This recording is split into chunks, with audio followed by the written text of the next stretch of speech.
اعوذ باللہ من الشیطان الرجیم بسم اللہ الرحمن الرحیم۔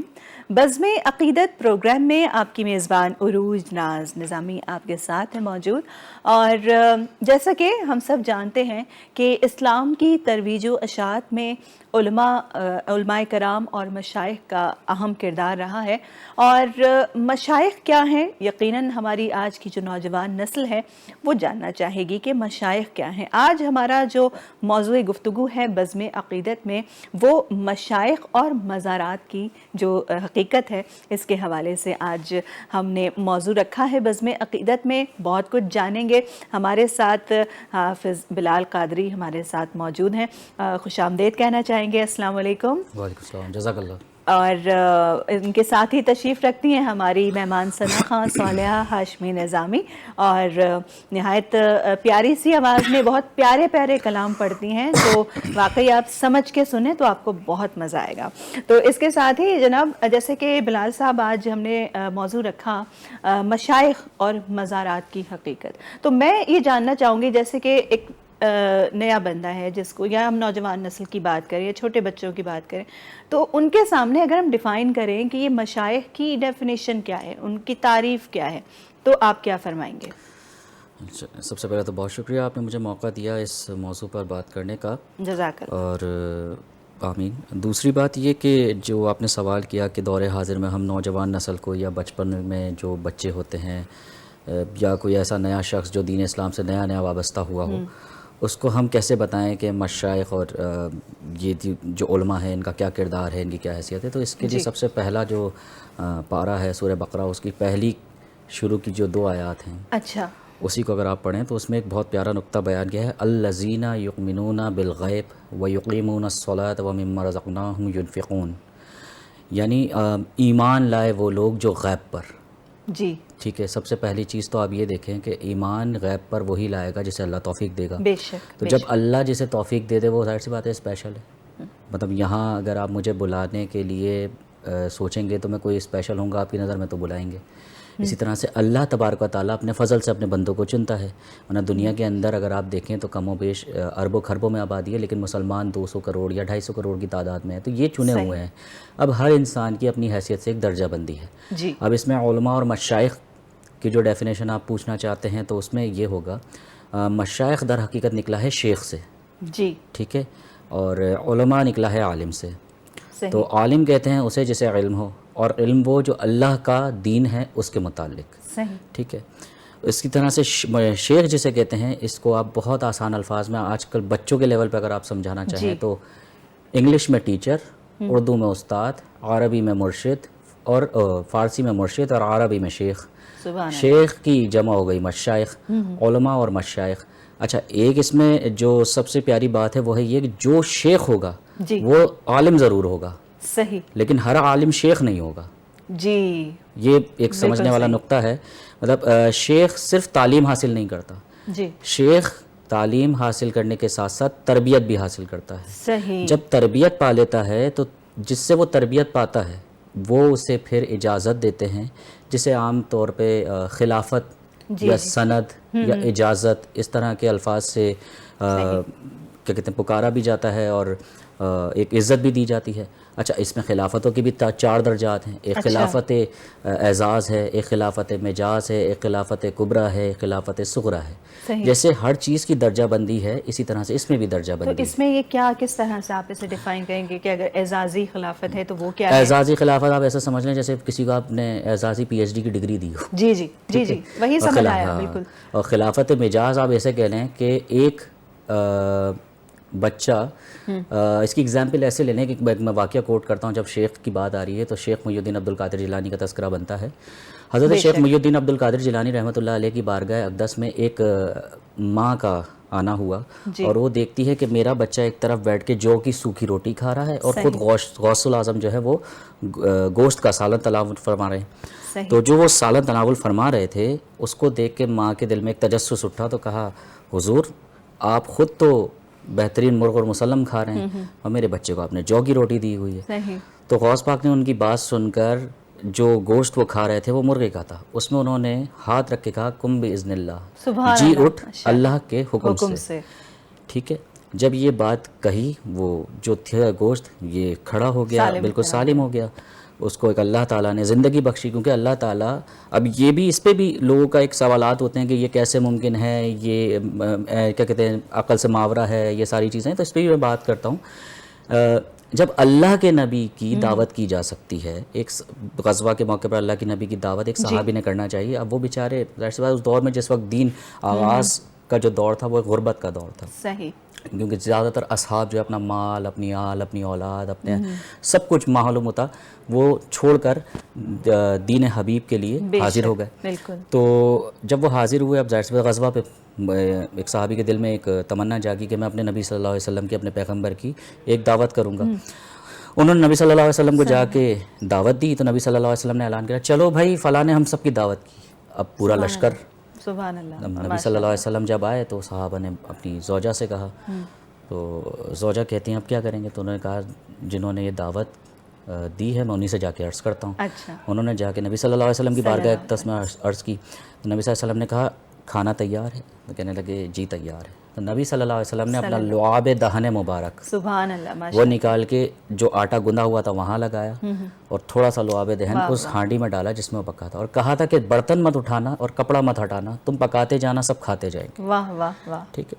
تو جب وہ پورا لشکر کھا سکتا ہے, اگر حضرت سلیمان علیہ السلام کے اصحاب میں ولی کی طاقت یہ ہے کہ پلک بھی نہیں جھپکی اور بلقائے بلقیس کا تخت حاضر ہو گیا, جی, تو جو تاجدار انبیاء ہے اس کے اصحاب اور اس کی امت میں پیدا ہونے والے اولیاء کی کیا تاثیر ہوگی؟ سبحان اللہ. بے شک, سمجھنے کی ضرورت ہے اگر سمجھنا چاہیں. بالکل. تو اسی طرح سے غوث پاک کو بھی اللہ تعالیٰ نے اپنے اذن سے, اپنے فضل سے یہ کمالات بخشے کہ تو, اور یہ حدیث میں بھی ہے, نبی صلی اللہ علیہ وسلم فرماتے ہیں کہ میری امت میں کچھ ایسے لوگ آئیں گے جو سلام کریں تو تم جواب نہ دو, اچھا, کلام کریں تو تم بات نہ کرو, مگر چھیڑنا کبھی تم انہیں اللہ کے نام پر. اگر وہ قسم اٹھا لیں تو اللہ ان کی قسمیں پوری کرتا ہے. سبحان اللہ, ماشاء اللہ. تو جو متقدمین ہوتے ہیں وہ لوح محفوظ اور لوح مبین پہ نظریں رکھتے ہیں, اور نہ صرف نظریں رکھتے ہیں, لوح محفوظ تو محفوظ ہے, لوح مبین پہ نہ صرف وہ نظریں رکھتے ہیں بلکہ جو لکھنا ہوتا ہے وہ لکھتے ہیں, جو مٹانا ہوتا ہے وہ مٹا دیتے ہیں. سبحان اللہ. تو یہ شیخ ہوتے ہیں, لیکن یہ عالم پہلے ہوتے ہیں. حضرت غوث الاعظم پیرانی پیر دستگیر رحمۃ اللہ علیہ اپنی کتاب غنیۃ الطالبین میں فرماتے ہیں کہ انسان کو باطنی علوم سے پہلے ظاہری علوم سیکھنا ضروری ہے. اب ظاہری علوم میں کیا ہے؟ ظاہری علوم میں فرائض ہے, بلکہ دین اسلام تو پورا کا پورا ایک فریضے کا مجموعہ ہے. آپ کو دین اسلام کی تعلیمات سیکھنی ہے, انبیاء کیا ہیں, فرشتے کیا ہیں, جنات کیا ہیں, اللہ تبارک و تعالیٰ کی وحدانیت کیا ہے, اللہ تعالیٰ کس عزت کا مستحق ہے, اللہ تعالیٰ سے کس طرح سے ڈرنا ہے, اس کی عبادت کیسی کرنی ہے, بندہ پروردگار کیسے بننا ہے, عبداللہ کہلواؤں اس کا حق ادا کرنا ہے, امت محمدی کہلواؤں اس کا حق ادا کرنا ہے. تو یہ ساری چیزیں ہیں.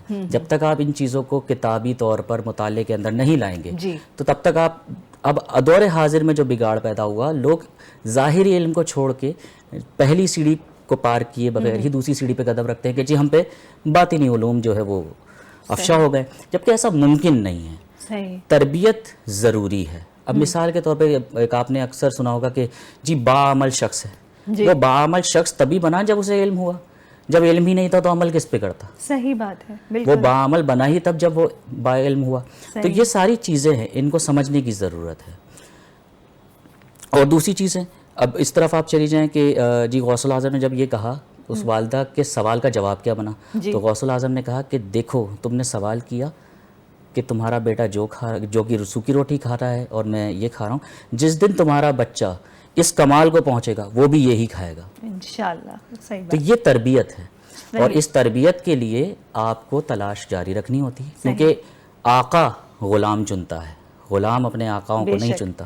تو آپ جائیں, آپ اپنی جو بھی دلچسپی ہے, جو خواہش ہے, جو بھی آپ کے دل میں ایک تمنا ہے, اس کو سامنے رکھیں, جو صاحب شرع ہو, صاحب علم ہو, صاحب عمل ہو, جس کو باقاعدہ یہ معلوم ہو کہ مجھے مرید کب کرنا ہے, کسے کرنا ہے اور کس طرح سے کرنا ہے. تو اس کو تربیت کیسی دینی ہے. جب تک آپ خود اسے جج نہیں کریں گے تو ظاہر سی بات ہے. اور دوسری چیز, ایک سچا مرید, ایک یہ سمجھنے والی بات ہے, ایک سچا مرید, اچھا مرید کے معنی بھی شاگرد ہے, طالب, صحیح, اردو میں شاگرد, ٹھیک ہے, فارسی میں مرید, ٹھیک ہے نا, انگلش میں اسٹوڈنٹ.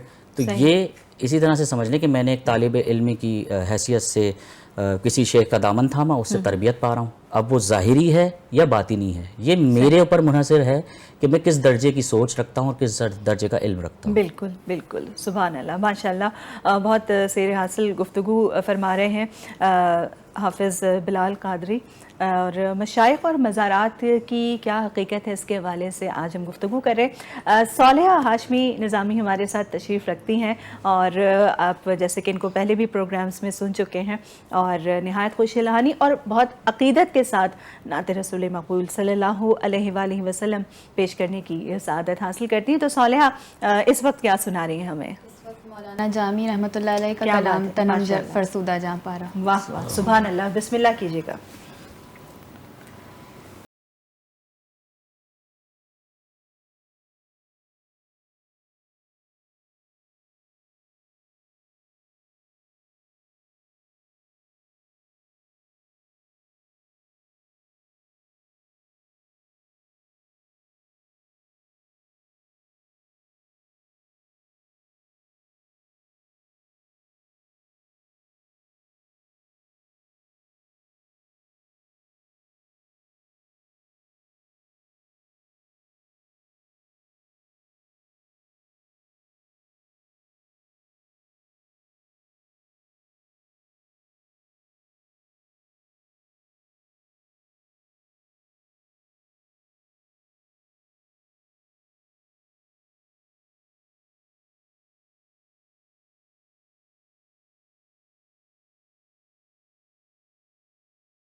سیاہ شد روزے سیانم، سیاہ شد روزے سیانم،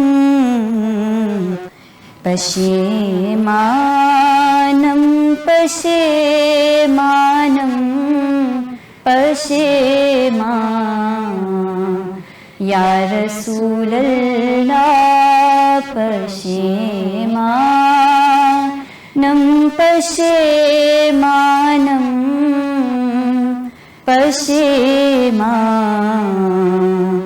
یا رسول اللہ تنم فرسودہ جا پارا ہجران، یا رسول اللہ. جو بازوئے شفاعت را کشائی بر گناہگاراں، جو بازوئے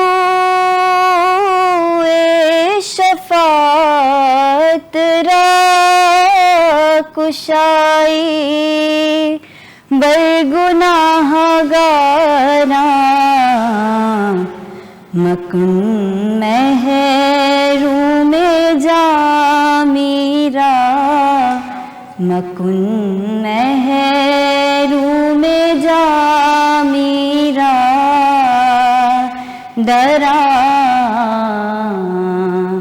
یا رسول اللہ مکن محروم جامیرا دراں،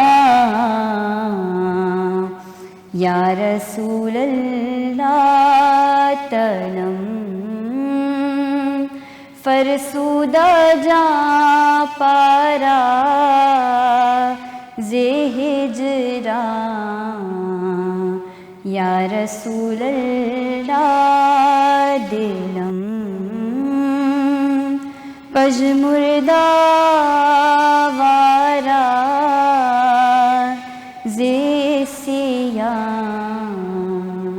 یا رسول اللہ. سبحان اللہ، ماشاء اللہ، بہت پیارا کلام، شہرۂ آفاق کلام آپ نے پیش کرنے کی سعادت حاصل کی. اور جو فارسی کلام میں یقیناً تلفظ کا ہمیشہ اگر خیال رکھا جائے تو یقیناً آپ نے کہیں سے تربیت بھی حاصل کی ہوگی. تو صالحہ کیا کہاں سے کہیں سیکھا آپ نے؟ الحمدللہ نظام المدارس صوفیہ سے اور اپنے مرشد کی صحبت میں اور مرشدہ کی تربیت میں رہتے ہوئے بچپن سے ہی سیکھتے چلے آئے ہیں. ماشاءاللہ. اور اللہ تعالیٰ ان تربیتوں کی لاج رکھنے کی بھی ہمیں توفیق عطا فرمائے. بالکل بالکل، آمین ثم آمین. اور آج مشائخ اور مزارات کی حقیقت کے حوالے سے بزم عقیدت کا ہم نے یہ موضوع رکھا ہوا ہے، اور اس میں ہمارے ساتھ جناب بلال قادری نظامی صاحب ہمارے اسٹوڈیوز میں تشریف رکھتے ہیں، اور سرخان رسول صلی اللہ علیہ وآلہ وسلم ہمارے ساتھ تشریف رکھتی ہیں صالحہ ہاشمی نظامی.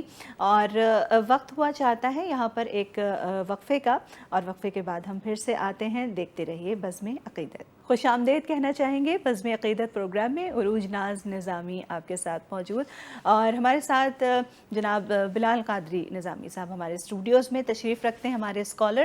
اور جیسا کہ مشائخ اور ان کے حوالے سے ہم بات کریں، جیسے آج کے موجودہ دور کے حوالے سے اگر ہم بات کرنا چاہیں تو موجودہ دور میں یا جو دور حاضر ہے اس میں علماء و مشائخ کا جو کردار ہے وہ کیا ہے؟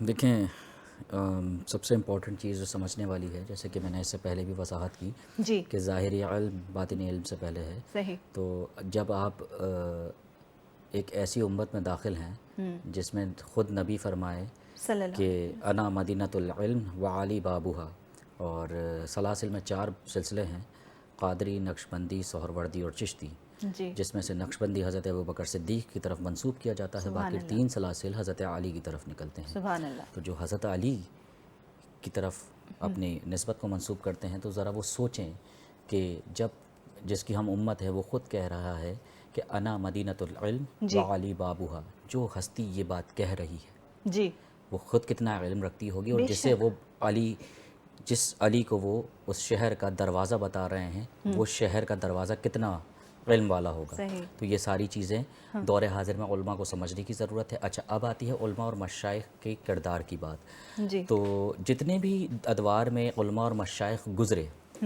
تو ان کا سب سے جو اہم کردار رہا وہ ایک تو رہا کیریکٹر ڈیولپمنٹ. صحیح. سب ٹھیک ہے نا، یہ سمجھ لیجئے، کیونکہ دور حاضر کے اندر انگلش کا رجحان زیادہ ہے تو اسی لیے کیریکٹر ڈیولپمنٹ کا ورڈ میں نے یوز کیا. کیریکٹر ڈیولپمنٹ کیا ہے؟ لوگ تصوف کو کہتے ہیں کہ جی تصوف کوئی نئی چیز ہے، جبکہ تصوف کے بارے میں کتاب کے اندر اگر آپ پڑھیں گے تو آپ کو ملے گا التصوف کلہ ادب. تصوف نیرا کا نیرا ادب ہے، اور اس کائنات میں مخلوق کے اندر سب سے زیادہ با ادب ذات حضرت محمد مصطفیٰ، اور اس کے بعد وہ صلی اللہ علیہ انبیاء اور دیگر حضرات ہیں. پھر اس کے بعد انبیاء کی بات اگر آپ دیکھیں تو ادب میں اصحاب رسول ہیں، ٹھیک ہے نا، انہوں نے بھی ادب کی تربیت پائی. جی. اب یہ ادب کیا ہے؟ ادب یہ ہے کہ وہ یہ سمجھیں کہ ہمارا جو دین ہم سے تقاضا کرتا ہے وہ کیا ہے. صحیح. ہمارا دین اگر ہم سے روزے کی تقاضا کرتا ہے ہم روزہ رکھیں گے، نماز کا تقاضا کرتا ہے نماز پڑھیں گے، حج کا تقاضا کرتا ہے حج ادا کریں گے، زکوٰۃ کا تقاضا کرتا ہے زکوٰۃ ادا کریں گے، جہاد کا تقاضا ہے تو جہاد کریں گے. اب دور حاضر میں علماء اور مشائخ کو بھی اسی طریقے سے کام کرنے کی ضرورت ہے کہ لوگوں کو یہ بتائیں کہ آپ کے دین اسلام میں آپ سے ریکوائرمنٹ کیا رکھی گئی ہیں. صحیح. ٹھیک ہے نا، اور اس کا آپ کو اجر کیا دیا جائے گا. اچھا، دور حاضر میں اگر آپ دیکھیں تو 2 گروہ آپ کو ملیں گے. ایک وہ تو جو ہے صرف ڈرانے کے اوپر فوکس رکھتے ہیں، صحیح. اور ایک گروہ وہ ہے جو صرف رحمت کے اوپر فوکس رکھے ہوئے یہ ہیں. بہت جبکہ پیاری ضرورت بات آپ نے بہت اچھی پوائنٹیشن کی ہے اس وقت. جبکہ ضرورت دونوں کی ہے. جی. دیکھیں، اگر ہم بچے کو اس طریقے سے بٹاتے ہیں، جب اپنے کسی بھی بچے کو اگر ہم تربیت کے لیے بیٹھتے ہیں کہ دیکھو بیٹا آپ کے ایگزامس آ رہے ہیں، آپ اچھی محنت کرو گے، تیاری کرو گے، پریپریشن کرو گے، تو اٹ کوڈ بی پاسبل کہ تم پوزیشن ہولڈر بن جاؤ. انشاءاللہ. لیکن اگر تم تیاری نہیں کرو گے، پریپریشن نہیں کرو گے، تو اٹ کوڈ بی پاسبل کہ you will face the failure. بالکل. ٹھیک ہے نا. تو ہم دونوں چیزوں کو سامنے رکھتے ہیں. صحیح. تو یہ چیز ہمیں آج کے دور میں بچوں کو، نوجوان نسل کو بتانے کی ضرورت ہے. بالکل. اچھا، جیسے ایک چیز میں یہاں پر انکلوڈ کرنا چاہوں گی، آپ نے جس طرح بات کی کہ پازیٹیوٹی اور نیگیٹیوٹی کی، جیسے اکثر ہم بہت ساری جگہوں پر جب مرنے کے حوالے سے بات کرتے ہیں یا قبر کی بات کرتے ہیں تو صرف عذاب قبر کا ہی ذکر کیا جاتا ہے. یہ نہیں بتایا جاتا کہ ہم اگر اچھے کام کریں تو ہمارے لیے وہی قبر جو ہے وہ جنت کے باغوں میں سے ایک باغ بن جائے گی.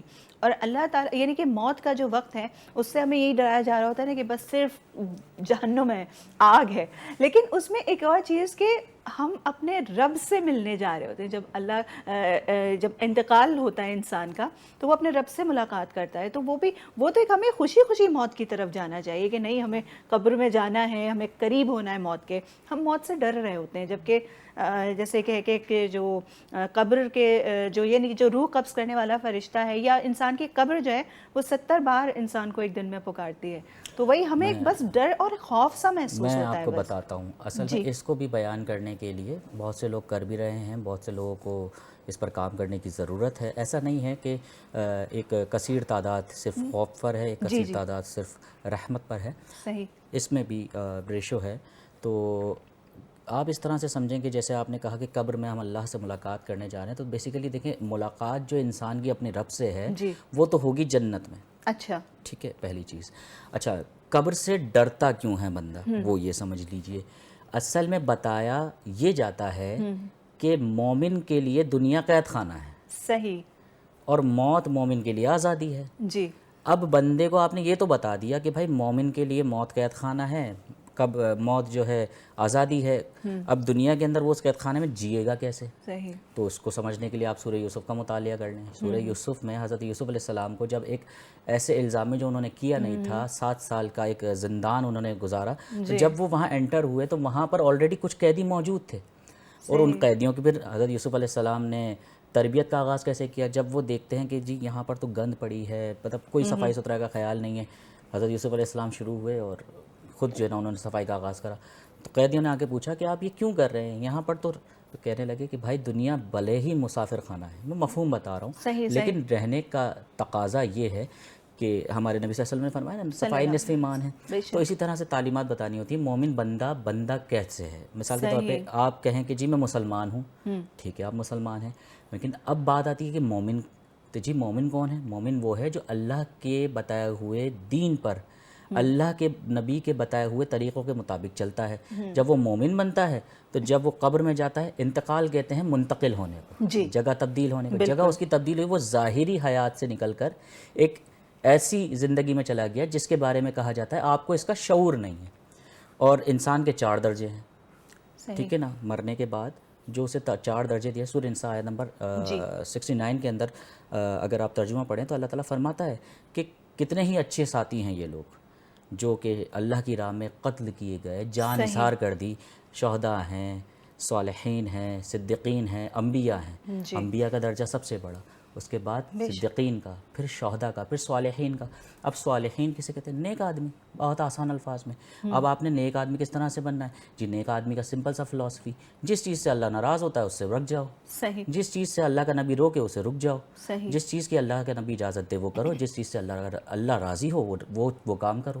آپ یہ کرتے چلے جائیں, آپ صالحین ہو جائیں گے. جب آپ صالحین ہو گئے, اللہ تعالیٰ کو آپ نے راضی کر لیا, جب آپ کو موت آئی تو موت 2 طرح کی صورتوں میں انسان کے بارے میں احادیث کے اندر آتا ہے کہ جو مومن نہیں ہوتا اس کی موت کو تکلیف کا اندازہ اس طرح سے کرو کہ ایک بہت ہی خوبصورت سفید کپڑا لو, اس پہ خاڑ دھار جھاڑی زور سے مارو اور اسے کھینچو. وہ جس طریقے سے کپڑے کو چیرتا ہے تم اس تکلیف کا صرف ایک اندازہ لگاؤ گے, اس سے بھی زیادہ ٹھیک ہے تکلیف ہوتی ہے. اس کی ایک اور جگہ میں آپ کو, اور مومن بندے کے لیے تو ایسے ہے جیسے بس ابھی اٹھے اور ابھی چلے گئے. اس کی ایک اور جگہ میں آپ کو بتاتا ہوں. حضرت عیسیٰ ابن مریم, جی حضرت عیسیٰ کو اللہ تعالیٰ نے ایک معجزہ عطا فرمایا تھا. وہ اپنے اللہ تبارک و تعالیٰ کے دیے ہوئے اذن سے مردوں کو زندہ کرتے تھے. وہ ایک دن حضرت مریم کی قبر پر گئے اور کہا کہ والدہ, اللہ نے مجھے یہ قدرت دی ہے کہ میں اللہ کی اجازت سے زندگی عطا کروں, تو آپ مجھے بتائیں اگر آپ چاہتی ہیں تو میں آپ کو زندہ کر سکتا ہوں. تو حضرت عیسیٰ ابن مریم کو جو جواب ملتا ہے ان کی والدہ کی طرف سے, وہ ملتا ہے کہ زندگی بہت خوبصورت ہے, مگر جو موت کی تکلیف ہے نا وہ میں دوبارہ سہنا نہیں چاہتی, کیونکہ وہ برداشت نہیں ہوگی. عیسیٰ ابن مریم جس کا ذکر قرآن میں ہے, جس کا ذکر قرآن ہو, تو کتنی مبارک خاتون ہوں گی یہ سوچنا ناممکن ہے. وہ یہ کہہ رہی ہیں تو آپ اور ہم اور ہمارے جیسے جتنے بھی انسان ہیں انہیں یہ سوچنے کی ضرورت ہے. آپ اس سے ایک سوچ یہ لے لیں, آپ ایک گھر میں رہتے ہیں, وہاں 10-15 افراد ہیں, آپ کے ساتھ جوائنٹ فیملی سسٹم ہے. اب آپ کو چھپکلیوں سے ڈر لگتا ہے, آپ کے سامنے آئے آپ شور مچائیں گے ہاں تو لوگ آپ کو بچانے کے لیے آ جائیں گے. لیکن وہاں 2x2 کا گھڑا, آپ چیخیں گے, چلائیں گے, کوئی آپ کی پکار سننے والا نہیں ہوگا. یہ صحیح کس وجہ سے؟ آپ نے اللہ کو راضی نہیں کیا. صحیح آپ اللہ کو راضی کریں. علامہ اقبال فرماتے ہیں نا کہ محمد سے وفا تو ہم تیرے ہیں, یہ جہاں چیز ہے کیا لوح و قلم تیرے بے ہیں. شک تو یہ وہی چیز ہے. محمد سے وفا کیا ہے؟ محمد نے کہا بھائی صلی میں اللہ علیہ پکارے جاؤں محمد محمد محمد محمد, صلی اللہ لیکن محمد صلی اللہ علیہ وسلم کی تعلیمات کو اپناؤں نا, تو پھر میرا دعویٰ جی دلیل والا تو نہیں ہوا نا. جی دعویٰ دلیل مانگتا ہے, صحیح یہ سمجھنے کی ضرورت ہے. صحیح صحیح بالکل. بزم عقیدت پروگرام آپ اس وقت دیکھ رہے ہیں, میں آپ کی میزبان عروج ناز نظامی, اور آج مشائخ اور مزارات کے حوالے سے کچھ بات کرنا چاہیں گے. جی تو صالح, اس وقت کون سا کلام آپ نے تیار کیا ہے ہمارے بزم عقیدت کے جو ناظرین ہیں ان کے سامنے پیش کرنے کے میں لیے؟ کلام مرشد پیش کرنے کی سعادت حاصل جی کروں گی, وہ محبوب حق تاجدار مدینہ. ماشاء اللہ, بہت پیارا کلام ہے, اور ہم سب محو سماعت ہیں نہایت عقیدت و احترام اور محبت کے ساتھ. وہ محبوب حق تاج دار مدینہ ہے, جن کے قدم سے بہار مدینہ میرے جان و دل ہیں نثار مدینہ. میرا شیام غزار مدینہ, وہ محبوب حق تاج دار مدینہ. پلائی ہے ساقی یہ کوثر نے ایسی, کبھی بھی نہ اترے خمار مدینہ. پلائی ہے ایسی, پلائی ہے ساقی یہ طیبہ نے ایسی, کبھی بھی نہ اترے خمار مدینہ. جب آئے گا جھونکا نسیم کرم کا,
ضیا بخش چشمے بصیرت ہے شمس، ان آنکھوں کا سرما غبار مدینہ، وہ محبوب حق تاج دار مدینہ ہے، جن کے قدم سے بہار مدینہ، وہ محبوب حق تاج دار مدینہ۔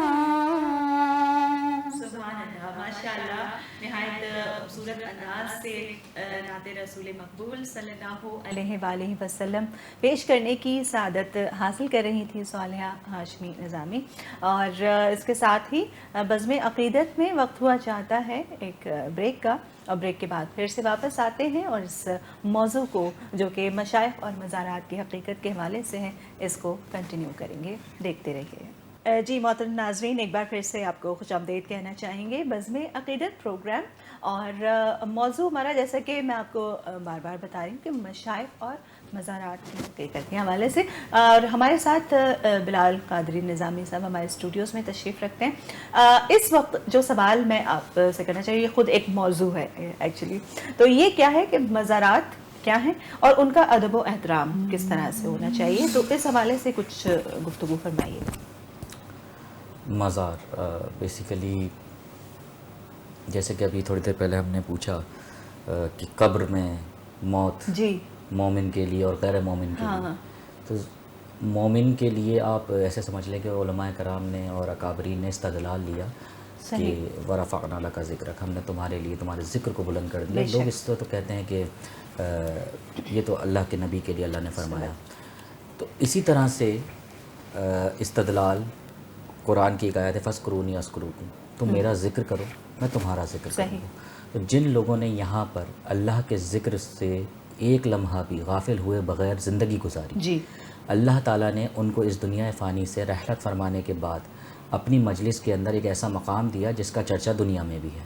صحیح۔ اللہ تعالیٰ جب کسی بندے سے محبت کا ارادہ فرماتا ہے تو جبریل امی کو کہتا ہے اے جبرائیل، میں اس شخص سے محبت کرتا ہوں، تم بھی اس سے محبت کرو، اور پھر جبرائیل علیہ السلام کو یہ حکم دیتا ہے کہ تم جا کے منادی دو، ندا کرو کہ اللہ کا حکم ہے کہ وہ اس سے محبت کرتا ہے، تم بھی اس سے محبت کرو۔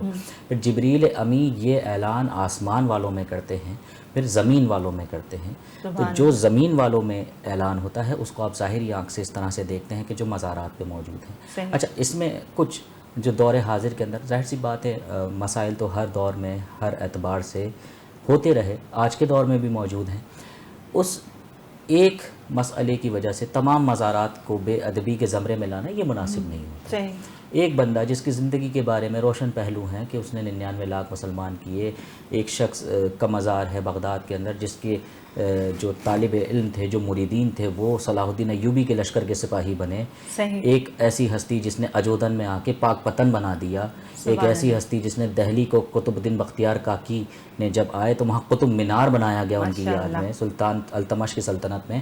پھر حضرت قطب الدین بختیار احمد کاکی جو خلیفہ بابا فرید جیسے میں نے بتایا، پھر بابا فرید کے جو کیا کہتے ہیں حضرت خواجہ نظام الدین اولیاء ہیں محبوب الہی رحمۃ اللہ علیہ، انہوں نے دہلی کے اندر پھر جس طرح سے دین کی خدمت کی کہ بڑے بڑے بادشاہ ترستے تھے کہ ہم ان کے دربار میں حاضر ہوں۔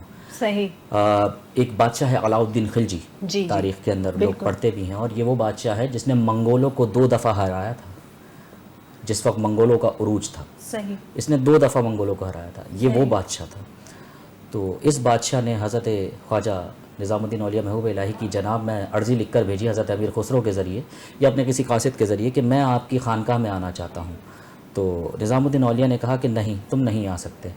تو پھر دوبارہ انہوں نے کہا کہ یہ کیسی بات ہوئی؟ جی اچھا، وہ شرارت کرتا تھا کہ رکا لکھ کر بھیجتا اور رکے کے پیچھے ہی نظام الدین جواب بھیجتے۔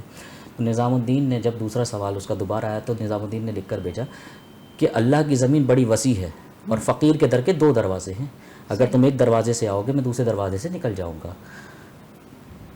اور زیادہ تنگ کیا تو میں یہ شہر بھی چلا جاؤں گا. صحیح. پھر خلاء الدین خلجی نے کہا اچھا چلے آپ خانقاہ کی اجازت نہ دیں, اپنے گھوڑوں کے استبل جو ہیں ان کو تو دیکھنے دیں, صحیح. میں آپ سے ملاقات نہیں کروں گا مگر دورہ تو کر لوں. میں نے کہا ٹھیک ہے جاؤ. اب جب وہ جاتا ہے تو دیکھتا ہے کہ گھوڑے سونے کی زنجیروں سے چاندی کی میخوں میں گڑے ہیں, یا چاندی کی زنجیروں سے سونے کی میخوں میں بندھے ہوئے ہیں. اس نے پھر شرارت کے طور پہ لکھ کر بھیجا کہ بھائی بادشاہ اور فقیر میں کیا فرق ہے, بادشاہ بھی تو سونا اور چاندی رکھتا ہے, آپ بھی رکھتے ہیں. تو نظام الدین اولیاء نے اس کا جواب دیا کہ بادشاہ سونا چاندی کو تجوریوں میں محفوظ رکھتا ہے اور فقیر سونے چاندی کو گھوڑے کے نالوں میں رونتا ہے. واہ. تو جو لوگ مال و متاع کو, جیسے کہ اللہ نے فرمایا نا کہ دنیا کا مال و متاع سوائے دھوکے کے اور کچھ نہیں, وہ جانتے ہیں یہ دھوکہ ہے. جو اس دھوکے کو پہچان گئے تو وہ اہل حقیقت, اہل معرفت کہلائے. جب انہیں معرفت ہی اس دنیا میں دے دی گئی تو کیسے ممکن ہے کہ اللہ اپنے محبوب بندوں کو اس دنیا فانی کے اندر رہنے والی آنکھوں سے اوجھل کر کے ان کا مقام گھٹا دے. صحیح. ناممکن ہے. جو اللہ کا محبوب بندہ ہے وہ تو پھر محبوب ہے, اس کی شان ہی الگ ہے. تو یہ وہ لوگ ہیں جن کا مزارات آج آپ دنیا میں دیکھتے ہیں. اچھا, مزارات میں سب سے زیادہ مقدس مقام, اب جو بے ادبیہ اور ادب کی بات آپ نے کہی, سمجھانے کے لیے میں نے بتا دیا کہ مزارات کن کے ہوتے ہیں. یہ وہ لوگ ہیں اس کیٹیگری کے لوگ جنہیں دنیا سے کوئی غرض نہیں ہوتا, وہ رہتے ہیں دنیا میں لیکن جیتے اللہ کے لیے. سبحان اللہ. ٹھیک ہے. اسی طرح سے ان کی موت بھی اللہ کے لیے ہے. اس کے بہت سارے میں پہلو بیان کر سکتا ہوں لیکن وقت کمی کو خاطر لاتے ہوئے میں نے ایک مختصر سا واقعہ بیان کیا. اسی طرح سے ادب. اب آج آپ دیکھیں لوگ آپ کو ملیں گے بڑے فخر سے بتاتے ہوئے جی میں وہاں گیا تھا روزہ اقدس پر, سنہری جالیوں سے تسبیح لگا کر لے آیا. ارے بھائی یہ کون سا ادب ہے؟ ہاں. یہ کہاں کا ادب ہے؟ یہ وہ جا ہے جہاں پر تمہاری نگاہ نہ اٹھے اور تم اچھل کود کرو گے. یہ کون سا ادب ہے؟ تو وہاں کے لیے حکم ہے کہ جالیوں سے بھی 4 ہاتھ آگے, جالیوں سے بھی 4 ہاتھ کا فاصلہ رکھ کے کھڑا ہو کر, نگاہیں چشم ہونی چاہیے, سرخم ہونا چاہیے, دل پشیماں ہونا ہو. یہ تینوں چیزیں آپ کی کیفیت میں شامل ہو, پھر اس کے بعد آپ اپنا رودات سنائیں, اپنا سلام پیش کریں. تو یہ ہے ادب. یہی ادب جو ہے ظاہر سی بات ہے درجہ با درجہ آپ ہر جگہ کریں گے. آپ جب بھی کسی مزار پہ جاتے ہیں, اچھا مزارات کا ایک کانسیپٹ سنیں. علماء فرماتے ہیں کہ جب مزار پر ایک چادر رکھی ہو تو دوسری کی حاجت نہیں. اچھا. جبکہ یہاں پر کاروبار بنا ہوا ہے. اچھا, اب اس چادر لگانے کا کانسیپٹ بھی لوگوں کو نہیں پتا. یہ چادر ڈالنے کا مزارات پر کانسیپٹ یہ ہے کہ ایک عام بندہ مرا, ایک عالم فاضل شیخ, ایک ایسا شخص جو اللہ کا محبوب بندہ جس کے ہر لمحے آپ ادا میں سنت اور محبت اور ذکر و اذکار کا پہلو ڈھونڈ سکتے ہیں, جب اس کو اس دنیا فانی سے جو ہے کوچ کروایا گیا تو اس کی نشاندہی کے لیے کہ قبرستان میں کوئی بے حرمتی کرتے ہوئے قبر پہ نہ جائے. ویسے تو عام قبر کے لیے بھی یہ ہے کہ نبی صلی اللہ علیہ وسلم کی حدیث مبارکہ ہے یہ بہتر ہے کہ تمہارے جو سیٹنگ یعنی جو بیٹھک ہو وہ ایسی جگہ پر ہو جس میں دہکتے ہوئے انگارے ہوں اور اس انگارے سے تمہارا بدن جھلس اٹھے. یہ بہتر ہے بجائے اس کے کہ تم کسی قبر پہ بیٹھو. اچھا جی, تو لوگ تو آج کل مزارات پہ تھک گئے جی, قبر سے ٹیک لگا لی بیٹھ گئے. بھائی نہیں کریں. تو یہ عام قبروں کے لیے. اب جو اللہ کے محبوب بندے ہیں ان کی نشاندہی کے لیے علماء نے کہا کہ ایک چادر ڈال دو جس سے یہ پتہ چلے یہ کس کی قبر ہے. وہ پہچان جائیں گے, نام نہ بھی ہوگا تو پتہ ہوگا. پھر اس کو مزید اہل عقیدت نے جدت بخشی, خواجہ غریب نواز, غوث پاک, داتا علی حجویری, جنید بغدادی, جلال الدین حضرت امام جلال الدین سیوطی, امام حجر بن عسقلانی اور نہ جانے کتنے لوگ اس دنیا سے گزرے. ان کے مزارات کی تعبیر کے لیے, ان مزارات کی تعظیم کے لیے آپ کو ایک نشاندہی بتا دی کہ بھائی یہ جائے ادب ہے, یہ اللہ کے محبوب بندے کی پناہ ہے. اب یہاں پر ادب کا مقام بھی ظاہر سی بات ہے مزاج کے اوپر ہوتا ہے.